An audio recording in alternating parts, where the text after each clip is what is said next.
ECCS. An institution, a home that served as a pillar and a fortress that channels hope and promises a brighter future for Filipino children even in this time of pandemic. El Salvador City Central School, located at the heart of El Salvador City Division, catering for more than 1,000 learners, resilient to the challenges of the present time, and adaptable to the needs of the new educational paradigm.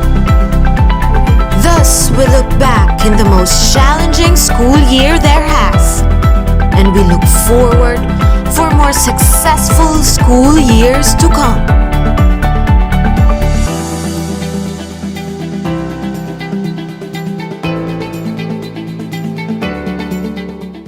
T-minus 1 minute.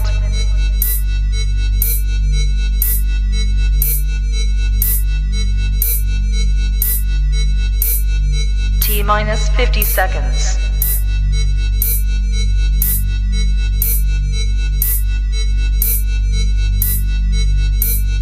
T-minus 40 seconds.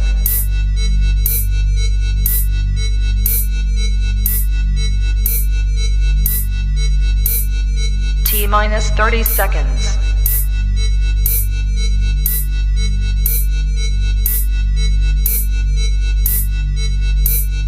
T-minus 20 seconds.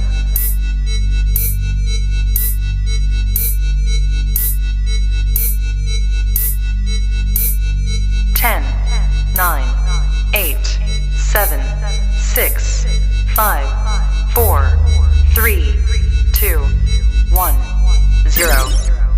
Let us give honor to our country, to our God, our region, and to our city.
O most gracious and all-loving God, we praise your holy name. We are sorry for our failures and negligence. We thank you for your presence in our lives and for the abundance of gifts which we have been blessed. Dear Father, give us the wisdom and knowledge to know how to reach each and every learner. Encourage those who are discouraged. Lift up those who are downhearted. And restore joy to those who may have lost their passion for teaching due to all changes and confusions because of COVID-19. Bless the parents, guardians, and caregivers of our learners. They are faced with unusual challenges. They had to make decisions that require your wisdom, understanding, and insights. Strengthen them so that they might be the source of strength, confidence, and hope for their children. Most of all, bless our learners. Send your divine protection and guidance as they pursue their education in the midst of this pandemic. In Jesus' name we pray, Amen.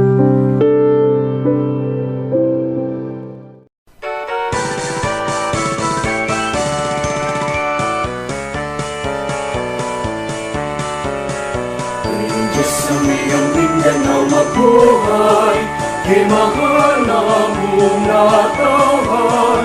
Mauswagon, masitakon, malipayon, pagpano sa katahon.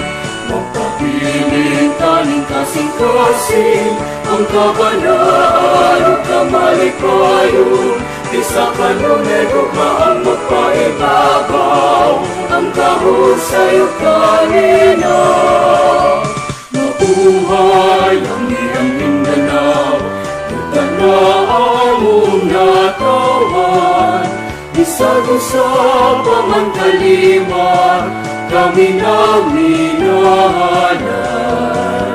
Sa buhat at katuyuan, simbolo sa kagawasan. Magpabiling na magkahinusa, kadahugan sa tanan.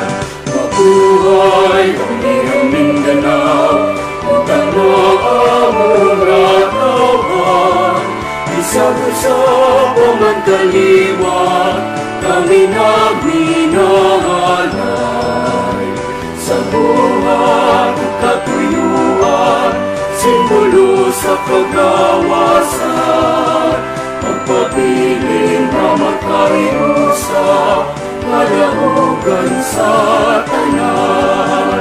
Magpabiling na magkahinusa, kadahugan sa tanan.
ECCS.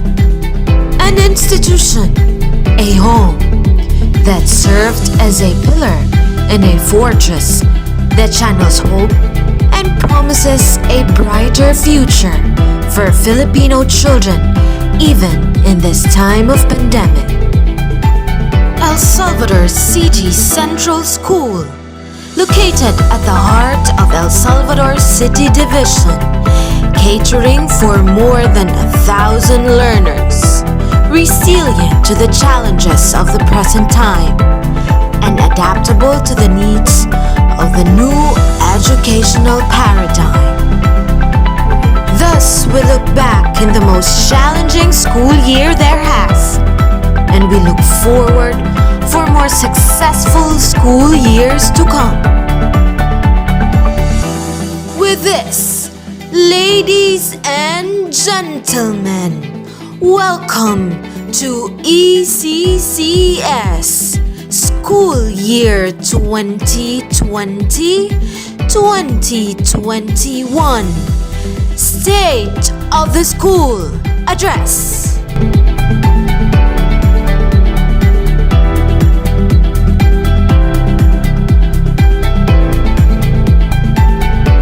To give the official words of welcome, an ECCS Grade 1 teacher and master teacher, Mrs.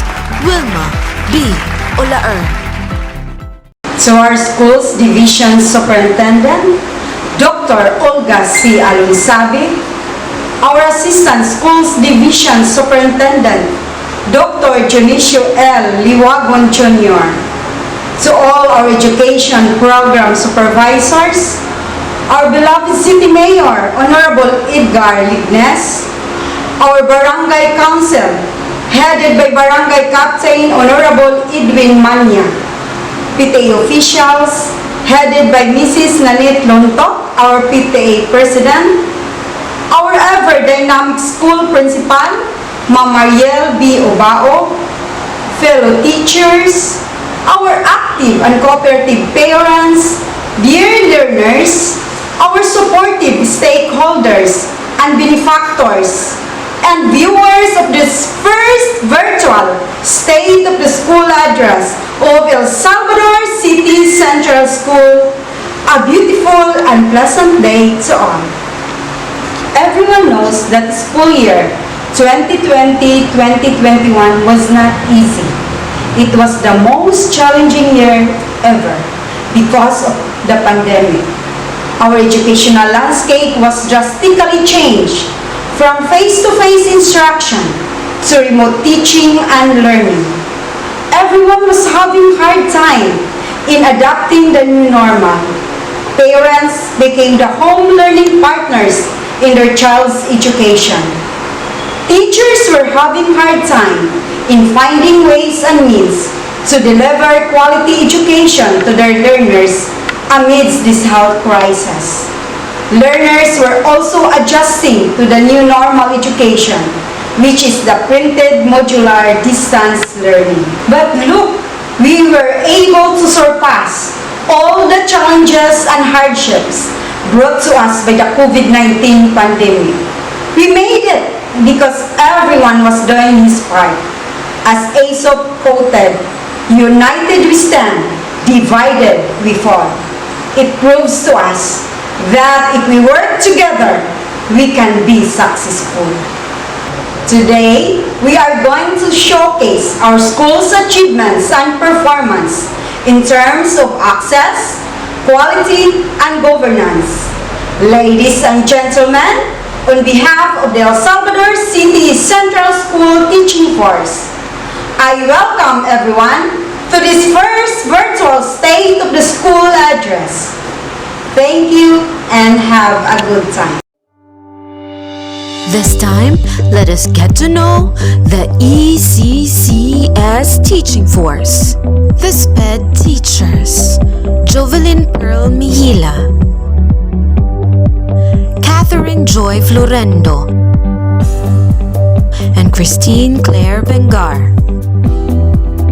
The kinder teachers, Glen Mambayla, Barbara Zulweta, Misty Lou Perocho, and Abigail Vacalares. The Grade 1 teachers, Wilma Olaer, Darlene Bongolto, Himaya May Bahian, Jasmine Amparado, Marigold Sabunod, and Mary Joy Villanueva. The Grade 2 teachers, Marites Lignes, Sharon Magtiza, Gina Manya, Mary Ann Yamaro, Lucia Duya, Mary Del Magsalay, and Mercy Lou Timbalaco. The Grade 3 teachers, Gilbert Uco, Annabelle Bombeo, Marilu Quirin, Elma Bacan, Ruth Bombeo, Yvonne Galanida, and Ellen Buna. The Grade 4 teachers, Geraldine Leah Bendijo, Klaudine Ixie Asunsion, Charlemagne Monforte, Betty Madwos, Gina Baculio, Emelito Quering, and Paquito Saplot. The Grade 5 teachers, Janeve Caballa, Riza Abasola, Melanie Bernadette Borja, Maria Justina Mecabalo, Joyce Manabat, and Heidi May Pimentel. The Grade 6 teachers, Nizel Tulibas, Remilin Baculio, Mary Jib Abuhan, Glyza Estrosas, Nino Jose Heronilia, and Kenneth Ray Dolero. The office personnel, Tessie Hill, Melchi Monforte, Christine Joy Capile, and Elrica Noblezada.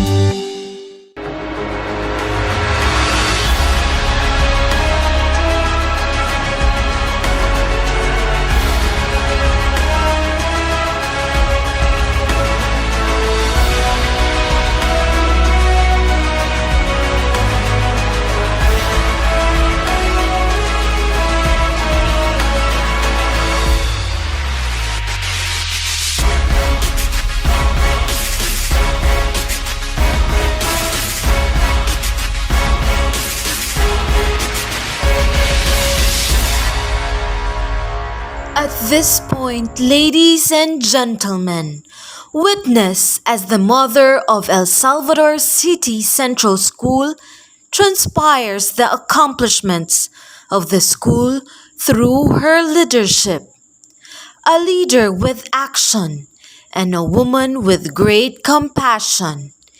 ECCS School Principal, Mrs. Mariel B. Ubaub.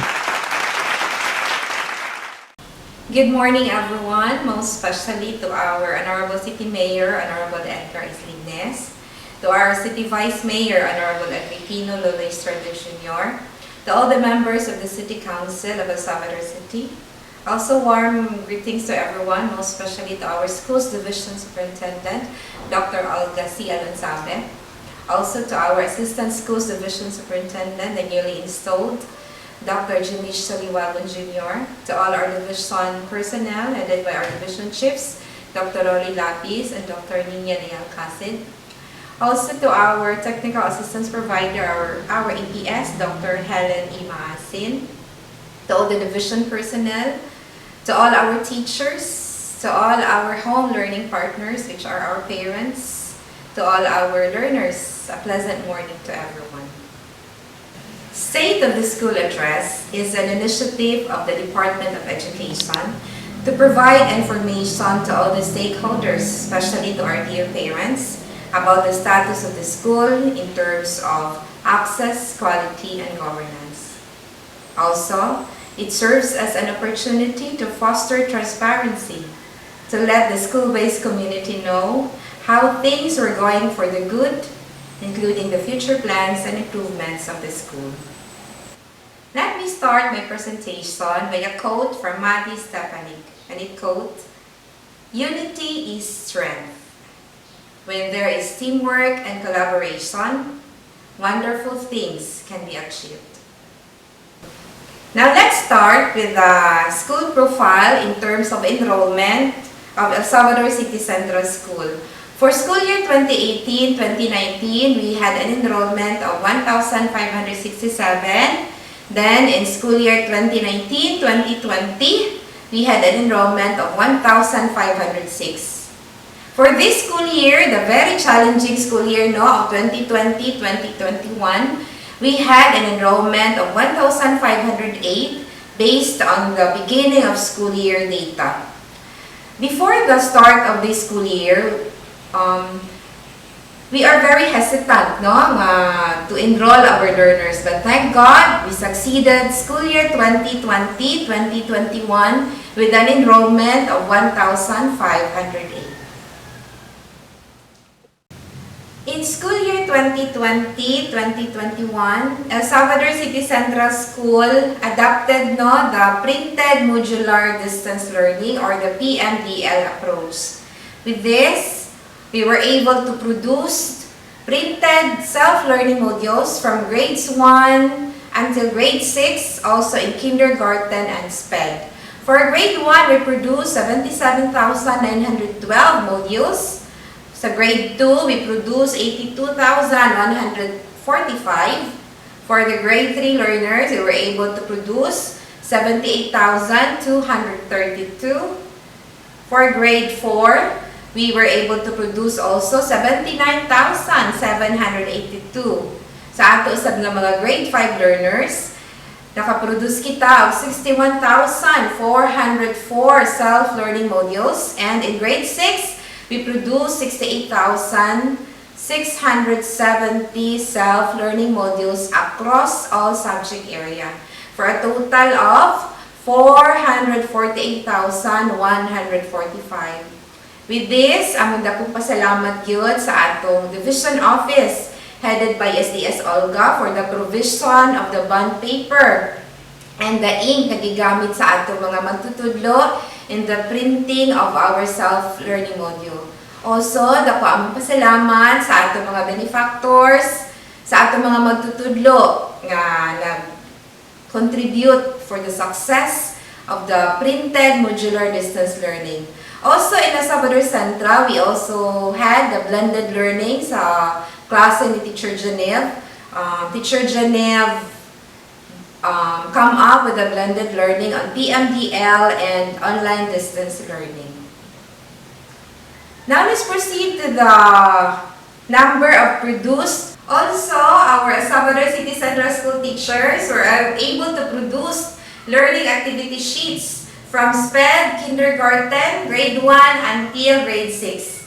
So, for this school year, we printed a total of 412,800 number of learning activity sheets to be able to give quality education sa atong mga kabataan bisan ngayon ining COVID-19. Niining school year 2020-2021, ang atong iskilahan nag-implementar sa printed modular distance learning. Apan, naningkamot usab kita nga na ay lahi pod nga pamaagi sa mga kaning naakitay TVBI o RBI nga mga modality. Ang atong mga magtutudlo, nakaproduce. Sila gayud mismo ang nabuhat sa atong mga TVBI lessons.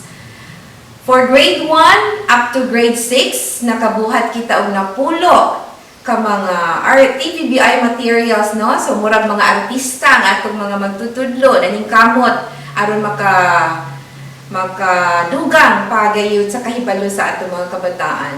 Also, nakaproduce kita og 50 ka mga radio-based instruction materials nga gipa-play sa atong Savior Radio usab dito sa Hope ug sa mga radio station sa Cagayan de Oro. Kini atong gibuhat kay aron na ay mo-supplement sa atong PMDL modality in school year 2020-2021. Now on report on teachers training. Niini nga school year, ang Salvador City Central School nag-implementar sa PMDL, no, as I mentioned earlier, of blended learning online distance. With that, to prepare our teachers for this school year, nag-undergo ni sila og different training through webinar on ICT-related distance learning modalities. On SBFP, include gihapon ang school-based feeding program for this school year na atay milk feeding o katong na atay nutritious pack na gihatag sa atong mga severely wasted o wasted nga mga kabataan. Anaapod tay milk feeding sa tanan ng mga kindergarten learners. So with this, I would like to thank on behalf sa mga ginikanan, our national government, our DepEd Central Office, for downloading funds para sa atong milk feeding o sa atong nutritious meal para sa atong mga bata. So thank you kaayo, no? Also, all our teachers were able to attend the LDM2 nga katong package. Nag-attend sila ani. This is a series of kanang learning action cell nga gi-attend sa atong mga teachers.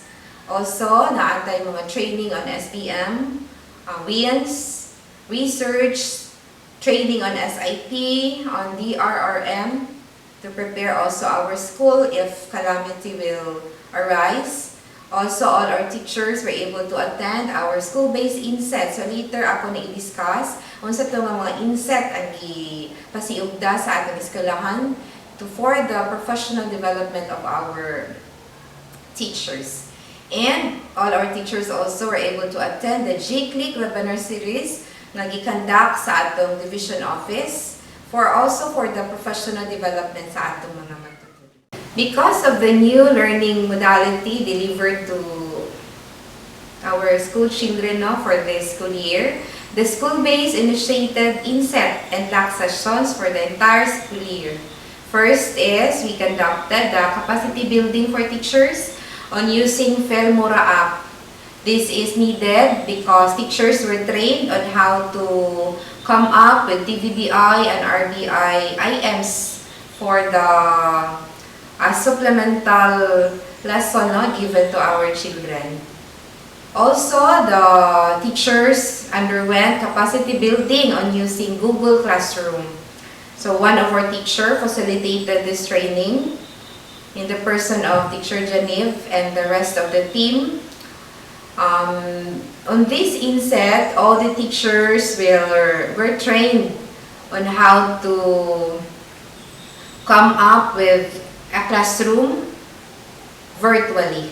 No? So, all the teachers were introduced, oriented on using this new form of learning modality. Another inset conducted is the capacity building on activating the G Suites and the Microsoft 365 of all the teachers and the grade 6 learners lang sa for this school year. We also had the LAC session on the learning delivery modality. This is a series of LAC sessions wherein teachers were trained, oriented on the learning modality in preparation for the school year. Also, the school initiated LAC sessions on how to make the weekly home learning plan. Weekly home learning plan is the lesson plan of the teachers, no? In here, makita ang mga learning activity, all the things that the learners need to answer, we need to perform in their home because of the new modality ng printed modular wherein their teachers are their parents. Now let's proceed to the funding source of the school. All the schools in the Department of Education were downloaded with the MOOE fund or the maintenance and operational and other expenses. And as Salvador City Central School, we were given 1.4 million more or less to support the expenses of the school. The biggest part of the MOE fund is allotted for the procurement of commonly used supplies available in the PS or the procurement service, and also the procurement of commonly used supplies not available at PSDBM. Another biggest allotment is for the provision of the utilities, no? Bayad na to sa atong kuryente o sa atong mga utility, internet, and other utilities na kinahanglan sa atong eskwelahan for the operation and other expenses. With regards to performance indicator in terms of governance, I am proud to tell everyone that El Salvador City Central School is an SBM Level 2 validated school, and we are currently working on to sustain that best practices for the sake of our school children.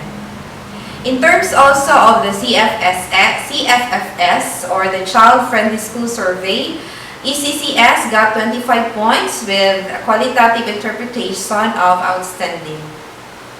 For school year 2020-2021, I am so grateful to all the stakeholders of El Salvador City Central School because we were able to gather an amount of 1,550,794 pesos and 60 centavos in kind, in donation, no? Sa kanaatong mga donation nga bond paper, printers, in the implementation of printed modular distance learning. Also, sa kanaatong brigada eskwela nga activity in the repair and kanang provision of mga COVID materials, COVID mga related nga mga materials. Thank you so much. Also, apilaan niyo kwinta ang mga services sa atong mga ginikanan during the brigada eskwela. So this report, this amount is reported sa atong annual brigada eskwela report. Now, these are some of the key indicators of success of El Salvador City Central School for this challenging school year 2020-2021. First, our enrollment increased for this school year compared last year. At first, medyo hesitant pa ang mga ginikanan, but as school year is approaching, nag-enroll na gyapon ang mga ginikanan. So, thank you kaayo sa inyong pagsalig na gipa-eskwela ang inyong mga kabataan sa ECCS. Second, this is due also to the services of our teachers during the conduct of the community mapping and the early registration. So, to all the teachers of ECCS, thank you so much for the commitment, dedication, and for making sure that this school year will be a success. Thank you, gid kaayo mga magtutudlo. Also, the school conducted the inter-zonal reading assessment. Our teachers went, giadto sa mga balay-balay, luyo sa kakuyaw sa COVID-19. So, nag-conduct sila remedial reading sa atong mga kabataan nga naay problema sa ilang pagbasa. Another is, sa gi-mention ako ganina, we were able to produce also 60 ka mga TVBI and RBI materials. This is a supplementary materials sa atong PMDL nga modality. We are also very fortunate because our division of Salvador City, thank you to Ma'am Olga, because our school received the 30 units of Cherry mobile phones for our radio-based instructions nga klase. So, sa atong mga select grade 5 learners. So, thank you kayo ma'am nga imong gigahinan ni ini nga mga equipment kay dako kay ni siya ikatabang para sa kaning improvement sa quality sa education sa atong mga kabataan. Also, we conducted the virtual summer reading camp and coming also ang atong second nga session nga sa atong summer reading camp. During this virtual summer reading camp, ang atong mga magtutudlo, select nga mga magtutudlo, magpahigayon sa ilang pagpakita sa ilang mga talento in storytelling, and naapo ni sila yung mga question and answer portion to test the comprehension kaning level sa atong mga kabataan. So please tune in and support in this endeavor. Another program na gi-conduct sa atong school is the Project Connect to Go Beyond campaign. This is the project initiated by Teacher Janeve Caballa in support to the PMTL. So, nag-initiate din siya og iyang online class. Kay sa ginaingon na nako lahi gyud ang eskwela kung naagi engagement sa teacher o sa atong mga kabataan. Hopefully, we will be able to replicate kaning program in the next years to come. For school year also 2020-21, we conducted the kindergarten and grade 3 level dry run and exit conference. This is in preparation for this PMDL learning modality, and because of this activity na plastar, na hanay ang angay nga mga ipreparar for the smooth implementation of this PMDL learning modality. I am also glad nga ang atong eskwelahan naka-receive gayud og daghan nga mga award sa school, award sa teachers, award sa atong mga kabataan, and award pod sa inyong ubos nga sulugoon. So daghan kayong salamat because it was such an inspiration to work nga knowing ang atong rason, ang atong purpose nga naata dinhi sa departamento is to offer quality education bisan lisod, but kamot kita sa makaya nato unsaon nga mapaabot gayud ang kalidad nga edukasyon nga kaya namong mahatag sa atong mga kabataan. In line with this, Teacher Janeve is a national finalist sa katong Brightest Star of the DOST. So, we created the Elsa Star Gallery. We would like to thank our Honorable City Mayor. Thank you kaayo Mayor Lignes sa support nga imong gihatag para ma-put up gayud namo ang among Elsa Star Gallery. So, thank you gid kaayo Mayor. Now, let's proceed to the key indicators of success in terms of teachers upskilling and reskilling. With this paradigm shift in the delivery of instruction, our teachers were able to attend to in-service training. We also conducted general awareness seminar with health and wellness activities. Our teachers were conducting Zumba every Monday. So this is to uplift the spirit of teachers in terms of the stress that's being encountered, that's being the feel in the struggle of the delivery of PMDL sa atong pag-distribute of retrieve sa mga self-learning modules. So teachers were conducting Zumba session. Also, teachers were conducting mga inset, as what I've mentioned before, and we participated in the different webinars conducted by the Central Office, Regional Office, our Division Office, and of course our school inset. Also, the schools produced division research qualifiers during the Division Research Congress. Okay, so as you can see sa atong mga pictures now, these are some of our learners nga naa sila sa ilang balay and conducting the printed modular distance learning approach. So teachers were able to monitor. So these are some of their pictures nga the parents were able to assist their kids in the answering and performing the task being asked sa ila. So, I know nga in this modality, we have learned something and we have our own story to tell that finally we were able to implement this modality nga kuan kaning successful ang ato implementation bisan pa man sa mga kaning mga challenges, but those challenges we conquered it, and now we can say that school year 2020-2021 is kanang successfully implemented and learners were able to learn the best way that the teachers can offer and the best way that the learners were able to learn in their own way.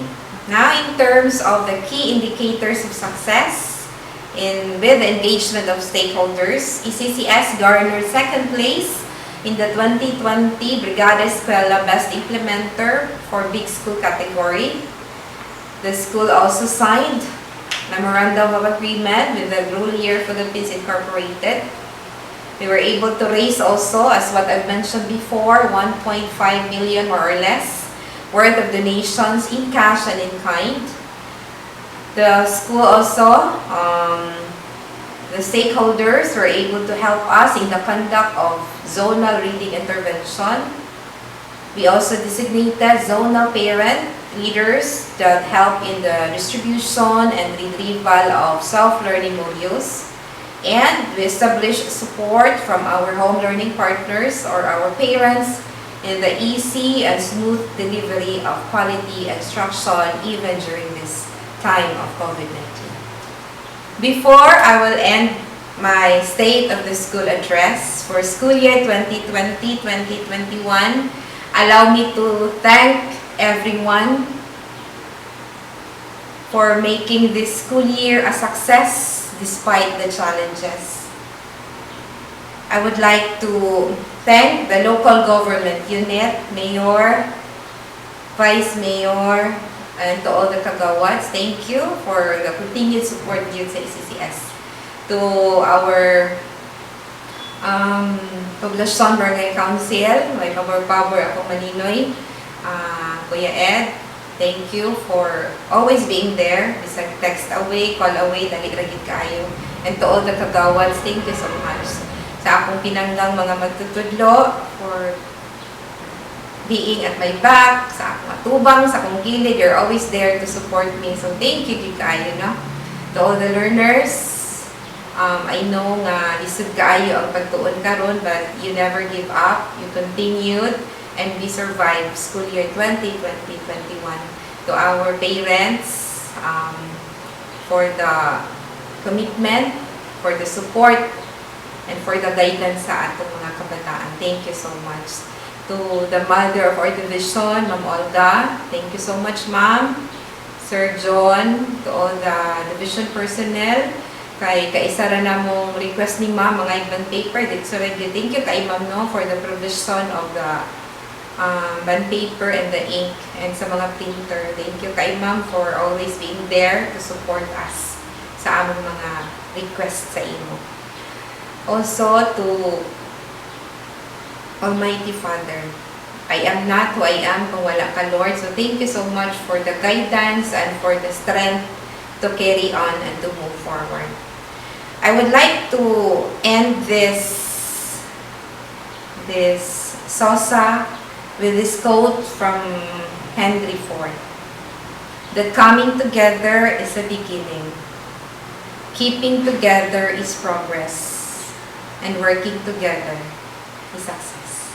Thank you so much and have a wonderful day ahead. ECCS would like to acknowledge the following: Dr. Olga Alonsabe, Division of El Salvador City Superintendent; Sir Dionisio Lewagon Jr., ASDS, El Salvador City Division Supervisors and Personnel. ECCS would also like to thank Honorable Mayor Edgar Lignes, Honorable Vice Mayor Agripino Estrada, Honorable City Councilors, Honorable Barangay Captain Edwin Manya, Barangay Poblacion Set of Barangay Kagawad. ECCS would also like to pay honor to the ECCS Teaching Force, ECCS Partner Companies, ECCS Parents, and ECCS Learners. We would also like to acknowledge the donors of the Let a Million Flower Bloom project. As of the moment, we are still accepting donations. And to everyone who made part of ECCS this school year and the next years to come, daghan kaayong salamat. For alone we can do so little, but together we can do so much.